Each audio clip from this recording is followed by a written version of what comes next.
అప్పుల బాధలు వెంటాడుతున్నాయా? అయితే 6 JVR వారి జాతిరత్నాలు ధరించండి. తెలంగాణ ఏర్పడి దాదాపు 10 సంవత్సరాలు గడుస్తున్నా ఇప్పటికి కూడా ఇంకా తెలంగాణ భాష పైన, తెలంగాణ యాస పైన, తెలంగాణ సినిమా టైటిల్స్ పైన ఇంకా కూడా వివాదం నడుస్తుందంటే ఒకంతకు ఆశ్చర్యం వ్యక్తం చేయాలన్నా లేదంటే ఆగ్రహం వ్యక్తం చేయాలన్నా అర్థం కాని పరిస్థితి ఈరోజు తెలంగాణలో నెలకొంది. మనం చూసినాం గతంలో ఫిదా సినిమా కావచ్చు, అదేవిధంగా బలగం సినిమా కావచ్చు, ఈ రెండు టైటిల్స్ కూడా చాలా పెద్ద హిట్ కొట్టినాయి. ఇటు తెలంగాణలో అటు ఆంధ్రాలో రెండు రాష్ట్రాల ప్రజలు కూడా ఎంజాయ్ చేసిరు ఈ సినిమాలను. అంటే ఇవి ప్రాంతాల వారీగా ఉన్న సంస్కృతిని, సంప్రదాయాలను, ఇక్కడుండే ఆచారాలను, పద్ధతులను వాళ్లకు అంటే ప్రపంచానికి తెలిపే విధంగా సినిమాలు తీస్తుంటాం. సినిమాలను కేవలం ఎంటర్టైన్మెంట్ వ్యూవర్లను చూడాలి, ఆ కోణంలోనే చూడాలి. కానీ ప్రస్తుతం ఇప్పుడు ఇడుపు కాగితం అనే ఒక సినిమా నిన్న దానికి సంబంధించిన టైటిల్ రిలీజ్ చేసిరు. అప్పటి నుంచి కూడా సోషల్ మీడియాలో ఆంధ్రాకు సంబంధించిన కొందరు ఆకతాయిలు అనాలా, పోక్రీలు అనాలా, ఏమనాలో కింద మీరే కామెంట్ చేయండి. నా నోటితో నేను అనను. ఒక జర్నలిస్ట్గా నేను దీనిపైన ఎందుకు వివాదం జరుగుతుంది, ఎవరు వివాదం చేస్తున్నారనే విషయాలు మీకు చెప్పే ప్రయత్నం చేస్తా. దీని కింద కామెంట్ చేసే బాధ్యత మాత్రం ఈ వీడియో చూసే మీదే. సో ముఖ్యంగా ఇడుపు కాగితం అనే దాంట్లోనే స్పష్టంగా అర్థమవుతుంది. ఇడుపు కాగితం అంటే ఏదైతే విడాకుల సందర్భంలో, విడాకులు అనే ఆంధ్రాలో ఈ పేరు ప్రాచుర్యం పొందింది. ఇక్కడ తెలంగాణలో గ్రామీణ ప్రాంతాల్లో మాత్రం ఇడుపు కాగితం అంటారు. ఇడుపు కాగితం అంటే వేర్వేరుగా చేసే కాగితాలను ఇడుపు కాగితాలు అంటారు. ఇవి ఎక్కువగా విడాకుల సందర్భంలో ఈ పదం వాడతాం. సో ఇప్పుడు ఈ సినిమా టైటిల్ ప్రియదర్శి, అదేవిధంగా నల్గొండకు సంబంధించిన ఫోక్ సింగర్ నాగదుర్గ చేసిన ఈ యాక్టింగ్ చేసిన ఈ యొక్క సినిమాకి సంబంధించి దీని టైటిల్ వచ్చేసి ఇడుపు కాగితం. సో ఈ ఇడుపు కాగితం టైటిల్ రిలీజ్ కాగానే దీన్ని తెలుగులో డబ్బింగ్ చేస్తారా అంటూ కొందరు, ఇదేం భాష, దీనికి అర్థాలు ఎక్కడ దోలాడుకోవాలని మరికొందరు, అసలు ఇది ఒక సినిమా టైటిలేనా అని మరికొందరు, ఇలా పోకిరీలు అనాలా, ఆకతాయిలు అనాలా, మీరే దీని కింద కామెంట్ చేయండి. అయితే ముఖ్యంగా ఇడుపు కాగితం అనే టైటిల్ పైన ఈ యొక్క సోషల్ మీడియా వేదికగా పెద్ద ఎత్తున చర్చ సాగుతుంది. అదేవిధంగా కాంట్రవర్సీ కామెంట్స్ చేస్తున్నారు. దీనికి తెలంగాణ ఎవరైతే తెలంగాణ వాసులు ఉంటారో వాళ్ళు కూడా గట్టిగానే రిప్లై ఇస్తున్నారు. మీకు ఒకవేళ ఇడుపు కాగితం అనే దానికి అర్థం తెలియకుంటే బీహార్కి పోండి, అక్కడ సబ్ టైటిల్స్ ఇస్తారు, అప్పుడు అర్థం చేసుకోండి అని కొందరు.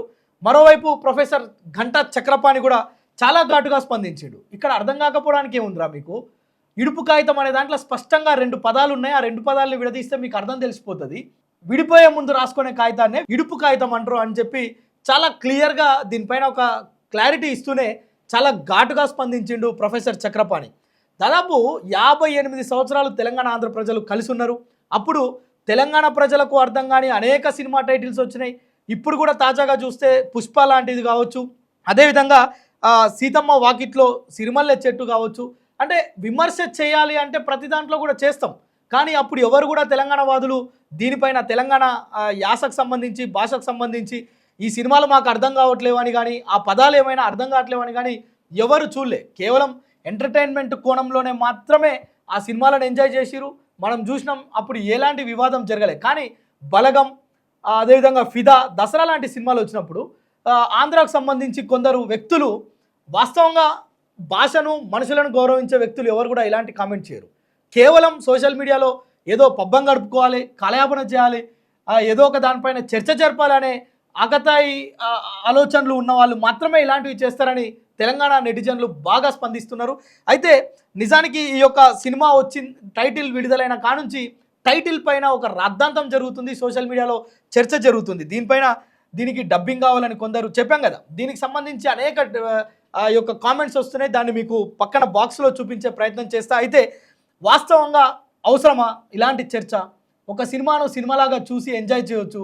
ఒక ప్రాంతానికి సంబంధించిన గ్రామీణ ప్రాంతాల్లో జరుగుతున్న స్టోరీస్ కావచ్చు, వాటిని ప్రజలందరికీ తెలిపే ప్రయత్నమే సినిమాలు. కానీ ఇక్కడ సినిమా టైటిల్స్ పైన ఇది తెలంగాణదని, ఆంధ్రదని, మనం ఎక్కడెక్కడో టాలీవుడ్ అని, బాలీవుడ్ అని, కోలీవుడ్ అని, అమెరికాకు సంబంధించిన సినిమాలు కూడా ఇక్కడ ఆదరిస్తున్నాం. కానీ తెలుగులో ఉన్న ఈ పదాన్ని దీన్ని కాంట్రవర్సీ చేయడం అంత అవసరమా? కాంట్రవర్సీ చేసి దీనివల్ల సాధించేది ఏముంది? అయితే దీన్ని కొంత పాజిటివ్గా కూడా తెలంగాణకు సంబంధించిన సినిమా అభిమానులు చర్చ చేస్తున్నారు. అరే భయ్, మీరు ఏదన్నా చేయరి, మా సినిమాకు అంటే ఇడుపు కాగితం సినిమాకు మీరు ఫ్రీగా ప్రమోషన్ ఇస్తున్నారు ఆంధ్రాలో అని చెప్పి వెటకారంగా స్పందిస్తున్న పరిస్థితులు కూడా మనం చూస్తున్నాం. అయితే నిజానికి ఇలాంటి ఒకవేళ ఇలాంటి ఒక చర్చకు దారితీయడం అనేది అవసరమా అంటే వాస్తవంగా అవసరం లేదు. ఎందుకంటే రెండు తెలుగు రాష్ట్రాలను మొదటి నుంచి కూడా చెప్తున్నాం.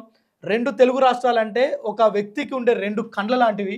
అవి అన్నదమ్ముల్లా ఉండాలి తప్ప ప్రతి చిన్న దాన్ని ఆర్గ్యుమెంట్ చేయడం, సోషల్ మీడియా వేదికగా కించపరచడం, సోషల్ మీడియాలో విమర్శించడం, ఇది తెలంగాణ కావచ్చు, ఆంధ్ర కావచ్చు.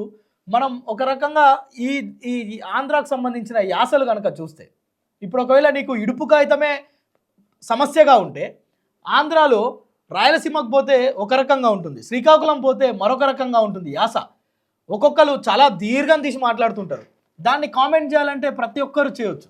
కానీ ఆంధ్రాలో ఉండే కడపకి వెళ్తే ఒక రకమైన యాస ఉంటుంది. అదేవిధంగా నెల్లూరు, ఉత్తరాంధ్ర, ఈ విధంగా ఏ ప్రాంతానికి పోయినా కొంత భాషలో వ్యత్యాసాలు కనిపిస్తుంటాయి. మరి అక్కడ లేని సమస్య తెలంగాణ పైన ఎందుకు వచ్చింది? తెలంగాణ పైన ఎందుకు రాద్ధాంతం చేస్తుండ్రు? తెలంగాణ సంస్కృతి, సంప్రదాయాలు, యాస, భాష పైన ఇంకా కూడా ఏర్పడి రాష్ట్రం విడిపోయి 10 ఏళ్ళు దాటిపోయి ఇక్కడ సంబరాలు చేస్తున్న నేపథ్యంలో కూడా ఇంకా కూడా ఈ భాష పైన ఏడవడం ఏంది?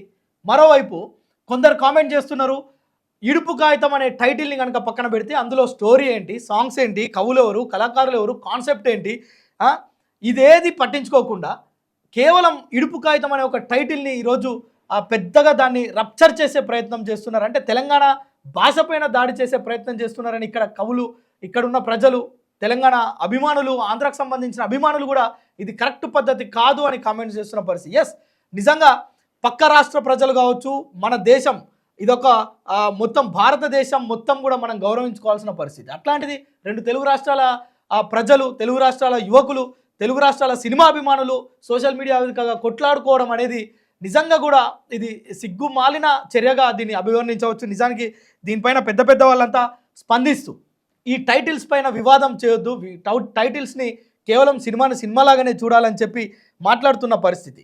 సో ఇప్పుడు ఇక్కడున్న రైటర్ సుకుమార్ కావచ్చు, ప్రొడ్యూసర్లు కావచ్చు, వీళ్ళంతా ఆంధ్రాకు సంబంధించిన వాళ్ళు. ఇటు సినిమాకు సంబంధించిన హీరోయిన్లు ప్రియదర్శి కావచ్చు, అదేవిధంగా నాగదుర్గ కావచ్చు.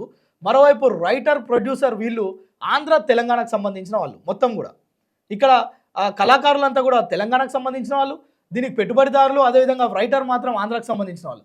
వీళ్ళిద్దరూ కోఆర్డినేషన్ తోటి పనిచేసుకొని ఒక అద్భుతమైన ఒక టైటిల్ని బయటికి తీసుకొస్తే టైటిల్ పైన వివాదం చేయడం ఏంటి అనేది ఒక రకంగా హాస్యాస్పదం అనాలన్నా దీన్ని, అంటే ఒకవేళ ప్రాంతాలపైన, భాషలపైన అవగాహన లేకపోవడం అనాలన్నా, లేదంటే చిచ్చు రేపడం అనుకోవాలన్నా. ఇప్పటికే తెలంగాణ, ఆంధ్రాకు సంబంధించి పొలిటికల్ వివాదాలు నడుస్తున్నాయి ఇప్పటికి కూడా, 10 ఏళ్ళు దాటిపోయినాక కూడా. ఎందుకంటే పదవులు కావచ్చు, పంపకాలు కావచ్చు, నీటి వాటాలు కావచ్చు, భాష కావచ్చు, యాస కావచ్చు, అన్నిటి విషయంలో పొలిటికల్ వివాదం కొనసాగుతుండగా ఏదైనా కొత్త సినిమా రాగానే ఇది ఒక ప్రత్యేకమైన చర్చ చేయడం, కాంట్రవర్సీ క్రియేట్ చేయడం నిజంగా కూడా ఇది దురదృష్టకరం అని చెప్పుకోవాలి. తెలంగాణ ప్రజలందరూ కూడా దీన్ని ఓ రకంగా తిప్పికొడుతున్న పరిస్థితి. ఇలాంటి హేళన చేయడం, ఇట్లా తెలంగాణ వాళ్ళను కొంత ఇబ్బందికి గురి చేసే ఇలాంటి కామెంట్స్ చేయడం నిజంగా కూడా ఇది మానుకోవాలని కామెంట్స్ చేస్తున్నారు. ఈ వీడియో చూస్తున్న మీరు సినిమాలాగా చూడాలా, లేదంటే ఇడుపు కాగితం అనే దాన్ని లేదంటే బీహార్కి సంబంధించిన భాషలాగానో, అమెరికాకు సంబంధించిన భాషలాగానో, ఇదొక అడవి జాతికి సంబంధించిన భాషలాగానో చూడాలన్నా కామెంట్ చేయండి.